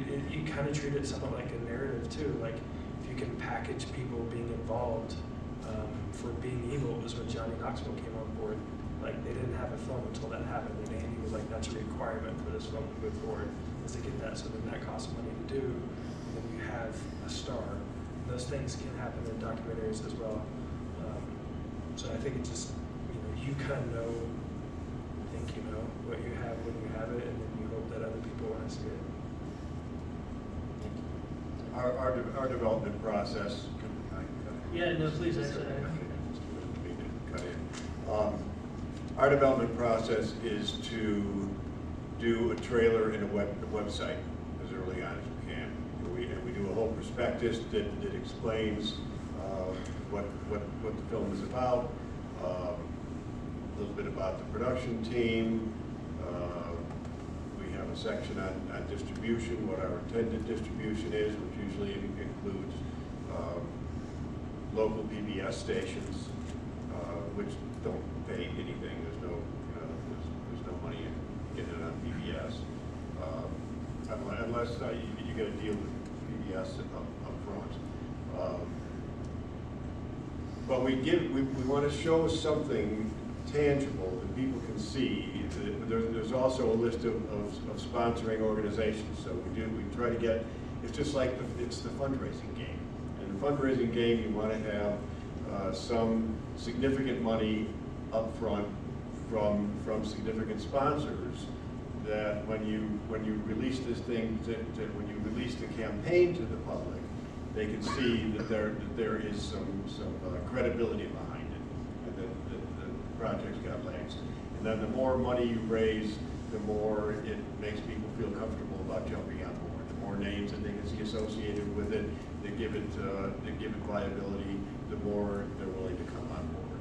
So that's the way we do it. We've got two examples of that online now. We've got a project that we're doing called Power of Place, on the history of historic preservation in America, and we've got a website at powerofplacefilm.com with a trailer and a prospectus. And we've got another one that we're doing on Rocky Flats called Full Body Burden, and it's based on a book by that same title that we acquired the rights for, and that is online also at fullbodyburdenfilm.com. So those are two examples if anybody wants to. What was the first one? So Full Body Burden. Fullbodyburdenfilm.com and powerofplacefilm.com. And so we list some of the sponsors, and then we just keep going after. And we've whole fundraising plan and different way. Every project has its own little fundraising trajectory on who you want to go after to try to get credibility and then just stepping up along the way. And some of it's applying for grants, and some of it's going to corporations directly and getting funding. And some of it's individuals who want to be involved. So you just find the people who have a passion for that story. Tim, do you have anything you want to add to You that? know, I really don't. Primarily, I'm coming from the background of documentary editing, but with my own film, I did everything the wrong way. You don't want to listen to me. It's self-financing. I've been scrapping and doing whatever I can. It's truly a passion project, but I'm learning a lot from it about what I need to do next time. And I took notes mentally the whole time both of these guys talked, as I hope you did. So this is a what not to do lesson, right? So what not to do here? Well, it's not necessarily what not to do. I didn't have, as I mentioned earlier on this film, it came a year sooner than I thought it would. So I didn't have the opportunity to really start thinking about things like decks and just any sort of a development that I would have liked to have done or that I could have taken the time to learn to do. So for me, it falls back into that. I knew that I needed to chase it. I knew that it had to happen at that time. And Mitch's urging, I was like, gun it and go, and went up and started filming this thing. And it's just been that same continuous thing. In that same aspect, though, the amount that I feel I've accomplished with the amount of money that I've had is pretty, I think, impressive. And it also comes along with a lot of people who care. I've had Mitch as a producer, not so much out of finances, but because he's helped with some equipment and things like that. My DP is a producer because he's, if he's willing to work for what I can afford, in exchange, I'm going to make sure that he has creative input on that film and things like that. So you'll work those sorts of negotiations so that with whatever budget you have, you can make your story happen. Especially in my case where it had to happen much sooner than I expected it to. And then, once I've gotten to this point now, there's going to be color and sound mixing and things like that, but at that point I can kind of fall back into the traditional avenues of putting together something that can scream, that can get interest, which I think sound like you wanted to chime in. No, I was just gonna give it props. It's like, it's easy to say I have a great idea for a film and then not do it. So it's not really a what not to do lesson because you did it, and like all of us have to start somewhere. And like he could have easily kept making money as an editor, but like at the end of the day, we all do different stuff and we want to jump out and figure that out. And maybe it's something we really want to do. And also, if you keep your costs really low, then the chance of a sale, you're not trying to recoup as much money, and that might be all in your pocket. So we always hear the fantasy tales of a micro budget film that sells for a good figure, which is a possibility, and just building audience and calling card for the next project and learning and those type of things. Like that's all I was gonna say. Cool. So I'm gonna leave the last bit of questioning for the next 10 minutes or so out here. Who's got questions? Curious about, especially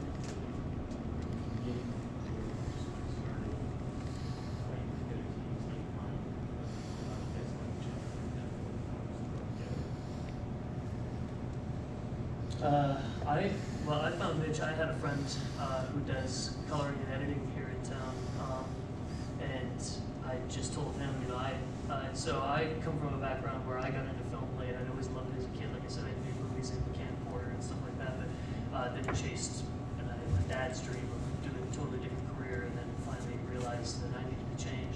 So, I knew that I had a lot of catching up to do. So I leaned on that buddy of mine and I said, hey, who do you know that could use help? Who do you know that has anything that I can do? And he threw Mitch's name out to me and said he's working on a film. And I said, I by that time got myself into film school at Colorado Film School, and I had spring break coming up, and so I had that whole week available, and it just happened to coincide with when he was filming, so I was there every day working with Mitch. And then when it came time for me to do internship at Colorado Film School, I remembered how great it was to work with Mitch, be part of his team, reach back out to him, and that's where I got connected with Hannah Wrench again. And then from there, it's not unknown. You can look look at our bios, we have a lot of projects that we've worked on, but also through each other, we've led each other to other projects. And I think that you find people that you can work well with, or you find people who have similar work ethics. I think Mitch and I say all the time we like to work, because there are a lot of people who will wait for some jobs to come along because they just want, you know, these particular jobs that fall in these ramifications and these big scales. I don't go by that. If I like a story and I want to work on a film, I'll work on it. If they've only got so much budget but I can live on that, I'll work on it, because that's important to me. But that's gonna vary depending on the person. You know, and I'm not judging those other people that want to wait. That's what they want to do. That's what, you know, they'll do. But I wanted to work because I knew that I was going to learn as well, and I've learned. Like Mitch has said, we've done every position, and I've learned so much. And I'm not done. I don't want to just do editing. That's why I'm directing and producing now, and I'm sure I'll try other things as well. Just because I feel the more I know and the more I'm, you know, immersed in that world, the better handle I have when I do finally settle on what I'm going to do for the remainder of my life. You know, in this world of film, I'll at least have an understanding of where all the components are on my team that are coming from, and I think that's important as well, that you can share your experiences with those team members if they're new as well. I think there's just as much room to learn from the people you bring on, whether their experience is low or high, as you can give back. If it's very communal, I think that's important. It's important to me. The Chasing Coral family was amazing. I want to work with them as much as I can because you had that community thing. And maybe, you know, one person isn't the best at what they do, but they're learning just like I am, and they are open to trying new things and learning. So I can only speak for myself, but that's important to me, is to find people who have that same passion as I do, because we can all learn and move forward together. So I hope that helps. I really admire what these guys do a lot, because, and one of the things that even at this late stage in my career, I still feel like I'm just starting out, and I really am looking to know more filmmakers, to collaborate with more filmmakers. We have, at Havey Pro Cinema, we've got 3 of us full-time in the studio, and my editor has been with me for 16 years. My daughter works with us as our production and studio manager, and then we've got a pretty good stable of freelancers who have been working with us for a long time too. Our music director, Jeff Jenkins, who's one of the great jazz players in town, and then we've got a couple of other development people who have been helping us with development for quite a while. So we've got but I really like the idea. We're starting to bring some new relationships in. We've got bigger projects going on, so I'm wanting to learn a lot more from these guys. They've got a terrific team of really top-notch pros that have done some incredible projects, and they've done incredible projects. So I'm looking to learn more from them about more collaboration outside of our group. Craigslist. No, I mean, and not to be like, it is people and process. Like, I'm not a perfectionist. I like to move on from project to project and support other people. And we talked about this guy, Zach. He's like the only guy I went to film school with that I still work with, which I'm gonna come back to. But like, one of the times was Dan Youngie. Like, I showed him Hand Ranch, or told him I was doing Hand Ranch. She's like, "That's gonna be a terrible film. No one's gonna watch it." I didn't really know him. It wasn't that harsh, but I was like, I'm gonna prove this guy wrong. And then he hired me, and I worked with him, and I learned a lot from him. So I think you kind of scale up and learn, like, kind of go outside your comfort zone and learn from other people who are better than you.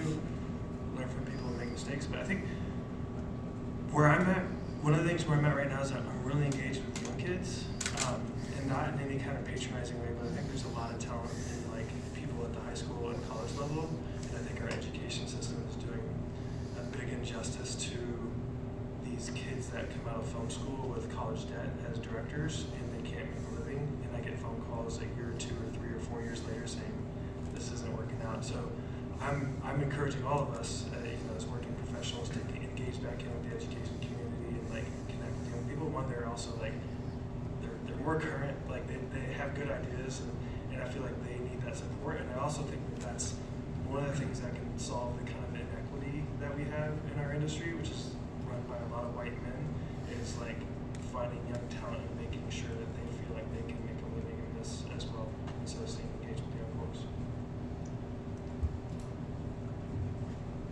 All right, what's next? I thought it was, we're thinking of, okay.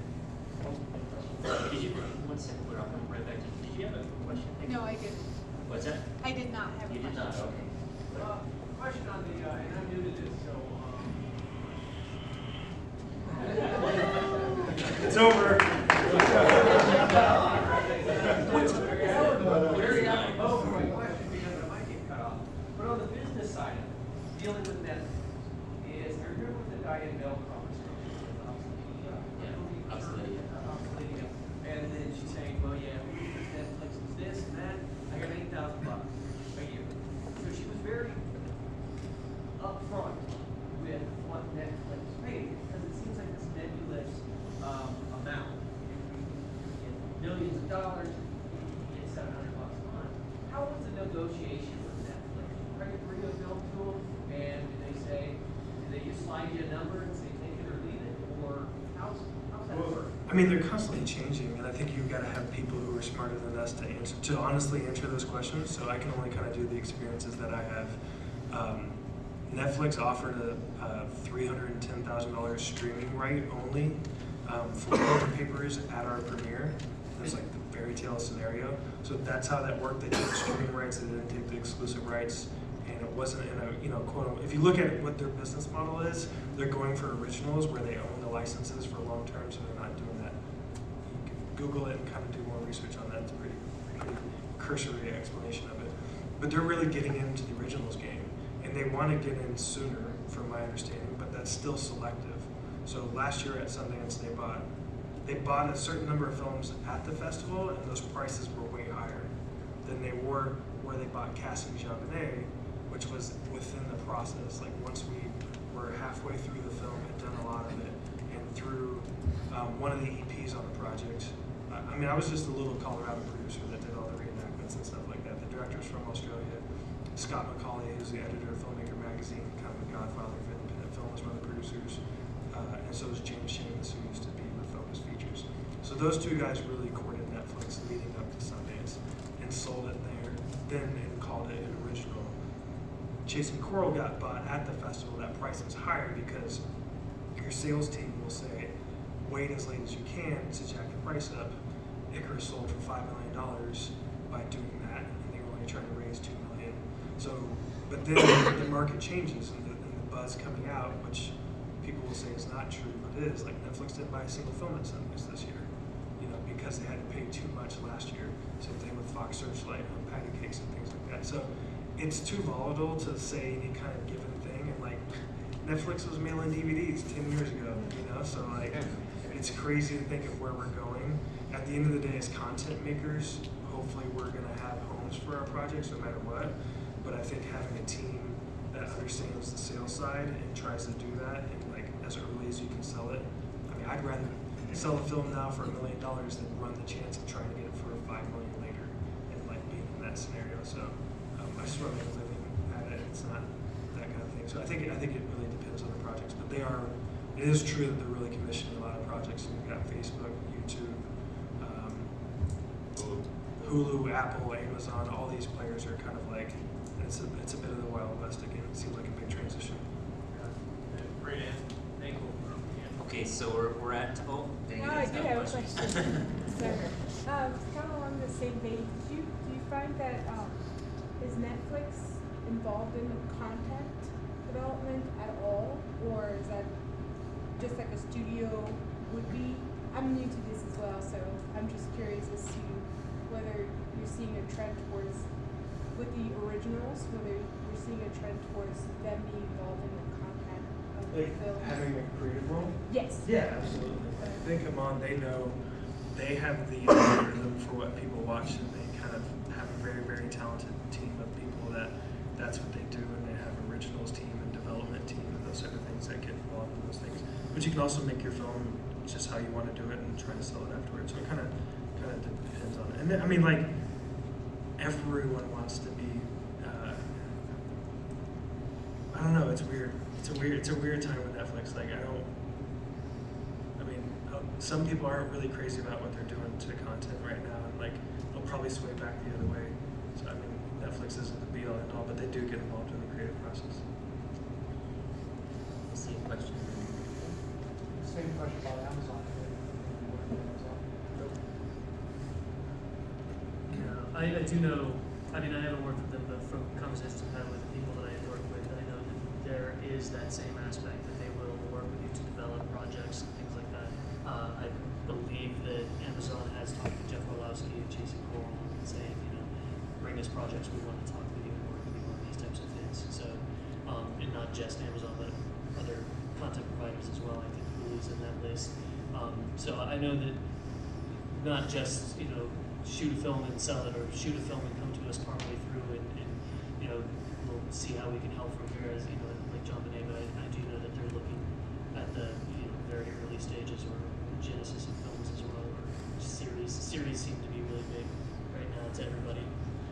From what I've been hearing and picking up on, it's everything is series. I tell anybody, this film, they say, hey, it could be a series. So that's the thing right now, I guess. One more question. I see one over there. Yeah, but a different sort of question. We're sort of in the process of finding people as like subjects for films. Is there something that you found that helps sort of bridge their trust a bit not quicker, but usually what are like a kind of manipulation, or like that allows people to open up a bit more, especially when you're dealing with things that are much different than where you come from?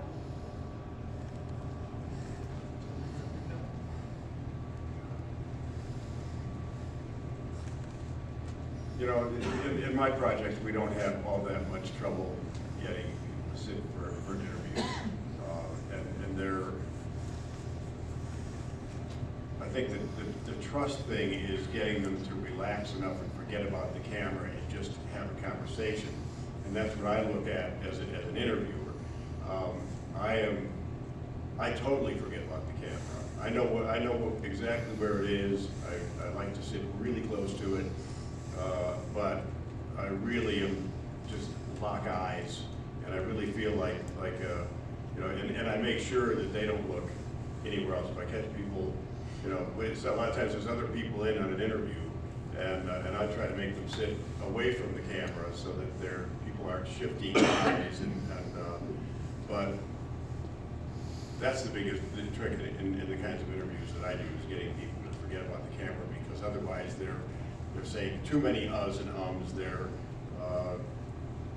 too aware, too self-conscious, and I try to make it very conversational so that they will feel free to talk as a human being and as an intelligent person, and really relax and give me the information that I want. I try to lead them into being able to do that.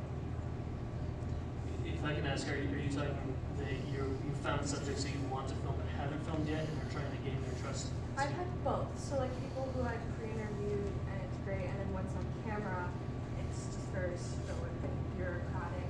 And other times, what I'm working on now is approaching people who are from very different like socioeconomic backgrounds than I am, and not putting people with guilt sort of it. Like not that I'm trying to exploit their situations, I want to hear people's stories, but like how to sort of approach people and get them to trust you and be willing to sort of share really like personal parts of their lives with you. Yeah. I mean, it's like so many things. It's going to depend on the people that you're approaching and your own standing with them. But there's an element to finding out what it is that they're most apprehensive about, and trying to quell that first. When I was in Alaska, part of the reason I wanted to shoot a documentary film in Alaska is I'm from there originally, and I see all of the reality TV, and it just destroys anything that I know as my home. And I wanted to go up and I wanted to paint a true portrait. And so the very first thing I ran into when I went up there is, reality TV. We've seen all this. You know, we know what you're going to do, and you have to explain no. You know, that's not what I am out to do. And then the next thing I went on to is, you know, showed them or gave them ideas of films that I enjoy, documentaries that inspire me, that I either want to use as, you know, a guide, you know, visually, or in a manner of storytelling, to show how maybe somebody can be represented, even if they're very different from me. So you just reach into your bag and pull out whatever you can find, but I think it's very important to first find out what it is that makes them uncomfortable. And this is coming from the angle of, you know, having not filmed with them yet. I think Jen's got great input as far as when you're filming with people. Sometimes it's just, you know, don't even get into the interview questions and things that you want to find out, and have a conversation with them on camera that's not even important, and just tell them, you know, hey, I'm just curious about this, and get very conversational and make sure that they're looking at you and not paying attention to the camera. And that can, my first interview with my first subject was long, because we spent, you know, a good 30, 45 minutes just getting past that barrier, and then just continually checking in, are you okay if we keep going, because, you know, now I'm really starting to feel like we're getting in our groove, and just let them know that they're important, that without them that story can't be told. So it's very important that they're comfortable, and that you'll do whatever it takes for them to get there. I think if you keep establishing that it's important to you, that they're as comfortable as can be, I think that goes a long way, to spend that time to help them get there. Are you okay? No, absolutely. I'd say time and patience with yourself too. Like, trust yourself that you're starting this, you're getting through that. So I think like every interview is going to get more and more easy with yourself, and like trust yourself in that process too, because then the subject will feed off that. In the courting of the subject, courting's not the right word. Getting someone to agree to it, it's the same kind of time and patience with them too. Like, be patient with it. There's a very big sensitivity to who gets to tell whose story, and kind of a lot of the things that he already echoed as far as the way people are portrayed within the media. And there's so much media right now, and we have a lot of people that are abusing that like it's hard to show up at the camera and get someone to trust you. I think the environment in which they're in is important. You know, like, is it quiet? Is it relaxed? Do you have a bunch of lights and a bunch of people walking around? Like, depending on the sensitivity of the thing, like as low key as you can be. I think I like to have fun in the interviews. I like to ask people their favorite color, if they believe in God, devil's advocate questions. Like, I mean, you just kind of go all over to kind of loosen them up and then save what you're really going for later. I think that some of those things will help. So I kind of to close out with this question.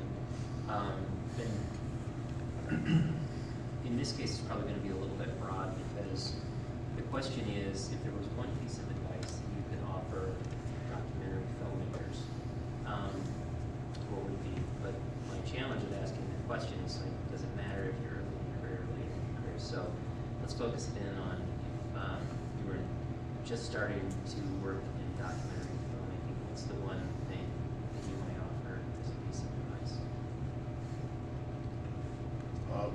My advice would be to just do it as much as you can. Use your camera, edit, do whatever it is that you do. You know, I forget what book it was Malcolm Gladwell, the author, said that you had to have 10,000 hours. You couldn't become professional. You couldn't become proficient in anything until you have 10,000 hours, which is basically 5 years full time, is what 10,000 hours adds up to. My mentors told me from a young age, shoot, keep doing it, get that experience. The other thing I would say is to go for what's in your heart. Go for stories, go for things that you really feel strongly about. It's interesting that people in photography and filmmaking who are really successful tend to be doing things that they really like. They're shooting stories. They're telling stories that they've got. It's just like Tim in Alaska, these are going for things that mean something for you, that are in your world. You don't have to search high and low to find the stories to tell. They're all around you, and they're things that move you and that you're interested in. And that's the place to start. Yeah, I can't talk much on that, but it's really have confidence in yourself and trust yourself when you have an idea that excites and energizes you, because you're making it ultimately for yourself. You wouldn't want to make it if it wasn't for you, and there are going to be the subjects in your film that you want to portray in the right light, in the way that you intend to do it. But if we shut ourselves down and we block ourselves more than anybody else will. Mitch himself said, Youngie said, oh, it's going to be a terrible film. But if Mitch listened to Dan Youngie, he would have stopped it. If we tell ourselves that it's not working, or it's not going to happen the way we want it to, if we shut ourselves down, it'll never get made. So you just have to forge ahead, no matter what the circumstances, as long as you know that you've got something that excites you. It doesn't matter who else looks at it and tells you what they'll say about it. You have to be true to yourself and forge ahead with it. So.